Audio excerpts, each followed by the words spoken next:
This channel does not promote or encourage any illegal activities. All contents provided by this channel is meant for educational purpose only.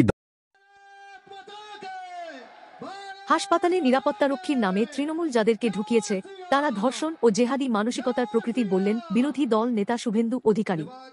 বৃহস্পতিবার নোয়াপাড়া বিধানসভার গারুলিয়ায় আজাদ হিন্দ ময়দানে BJP নেতা কুন্দন সিংয়ের উদ্যোগে ছটব্রতীদের পুজোর সামগ্রী বিতরণ অনুষ্ঠানে হাজির হয়ে বাংলায় একের পর এক হাসপাতালে ধর্ষণের ঘটনা নিয়ে শুভেন্দু বলেন, হাসপাতালগুলোতে নিরাপত্তারক্ষীর নামে তৃণমূল যাদেরকে ঢুকিয়েছে তারা ধর্ষণ ও জেহাদি মানসিকতার।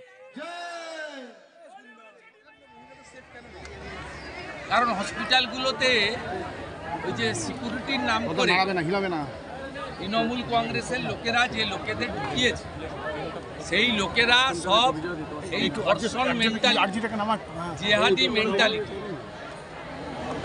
এবং এরা মহিলাদেরকে ভোগ্য পণ্য হিসেবে মনে করে। আমরা মহিলাদেরকে দেবী মা দুর্গার চোখে দেখি, শক্তি স্বরূপা ভাবি, লক্ষ্মী ভাবি, আর ওরা মহিলাদেরকে মনে করে যে এটা ভোগ্য পণ্য।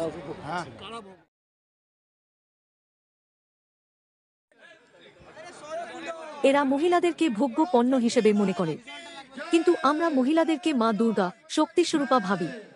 তার দাবি, কলকাতা এসএসকেএম হাসপাতালে মমতা ব্যানার্জি, অরূপ বিশ্বাস, পুলক রায় এবং মমতার ভাইরা নিরাপত্তারক্ষী ঢুকিয়েছে। আরজিকর হাসপাতালে ঢুকিয়েছে অতীন ঘোষ।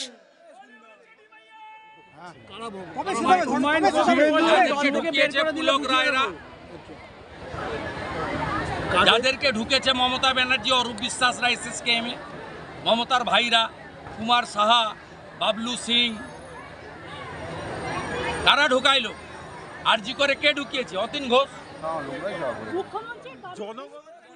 তার কথায় মমতা ব্যানার্জি আছেন বলেই মহিলারা সুরক্ষিত নয়।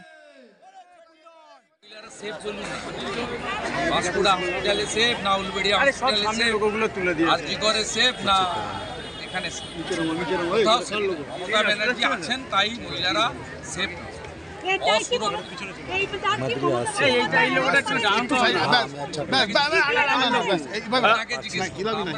সরানোর জন্য 24/7 খাটছি, সবাইকে এক তাকে সরানোর জন্য সবাইকে এক হতে হবে বলে দাবি শুভেন্দু অধিকারীর। ব্যুরো রিপোর্ট, কলমের দুনিয়া।